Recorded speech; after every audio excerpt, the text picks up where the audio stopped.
What are some property management options when you buy investment property? That's what we're discussing today. Hi, I'm Tim Diesel. I'm a commercial real estate consultant. This channel is designed to give you tips and strategies in your investing business. If you're a broker, this will definitely help your clients grow their business. All right, so today, property management. That's what I want to talk about. What options do you have when you're managing property? You could always go hire a company, or you can manage it yourself. Now this kind of depends on what it is that you're talking about. And I'll break these down a little bit. If you have a retail building with a single tenant, odds are you can probably get away to do that yourself. You don't need a whole lot of help. If there's 4 or 5, 6 tenants maybe, and they have 2 or 3 year leases, they're triple net, it doesn't require a whole lot of manpower there. Now, if you have a 150 unit apartment building, it's pretty difficult to do that on your own. You have to strategize and figure out what it is you're trying to accomplish, right? So let me kind of share with you my opinion on how the easiest way to do this. So my first 20 unit building that I bought, I hired a property management company.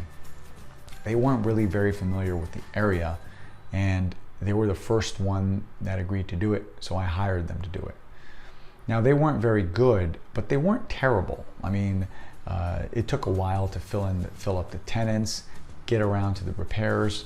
They didn't really have a lot of contacts whenever something went wrong. A window was broken or a lock. It wasn't as smooth.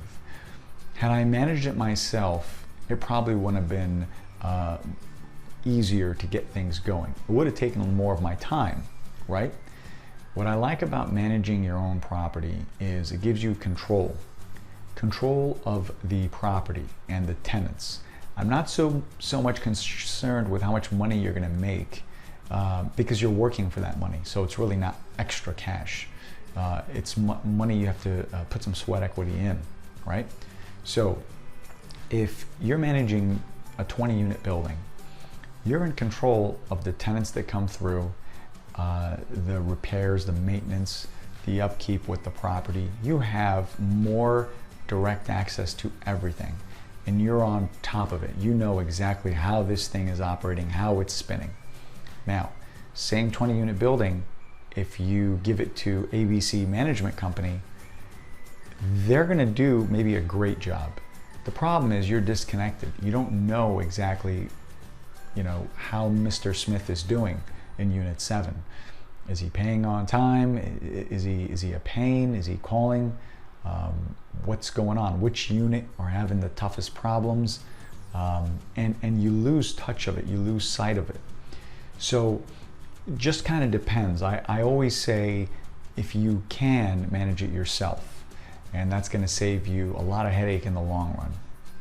Now, a lot of times, depending on the size of the property, I've talked about this before, build out your own management team. So start your own company, build out your own team, control your own property. So if you have maybe a 20 unit building, another 30 or another 40 unit, the same management team that you created on the first one, well, they'll be able to manage your other property too. Obviously, if it's in another state or 50 miles away, that's different. I'm talking about if you stay within the confines of their cover area. So that's the thing that kind of depends on it. Now, if maybe it's a warehouse and you only have a tenant or two, you probably don't need to get the best management team there is around. So look at it. Most of the time, a lot of older property probably makes more sense to have people in there that really know what's going on. And the biggest key to remember is you're trying to keep a finger on the pulse of the tenants and the property condition, because sooner or later you're going to sell it, or maybe you'll have plans to refinance it, or whatever the case is, right? And you'll know who is maybe a problem. You'll know, okay, this guy's been stellar, he's been great, he wants a 2-bedroom now instead of a 1-bedroom.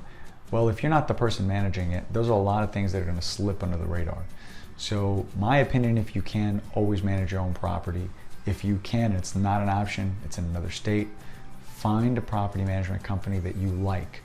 There's going to be some growing pains, right? Maybe the first month you're expecting a large dollar amount. This happens every time. People are expecting maybe $10,000 and they get 6 or 7.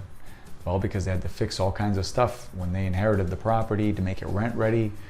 Find out what keeps breaking.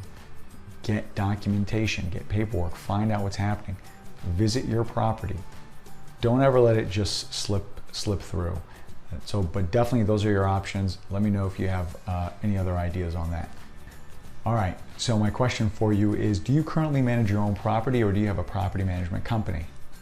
Like this video, subscribe to this channel if you found it useful and beneficial for you and your business. I appreciate you guys watching. Send me any comments or questions if you haven't. Thank you so much.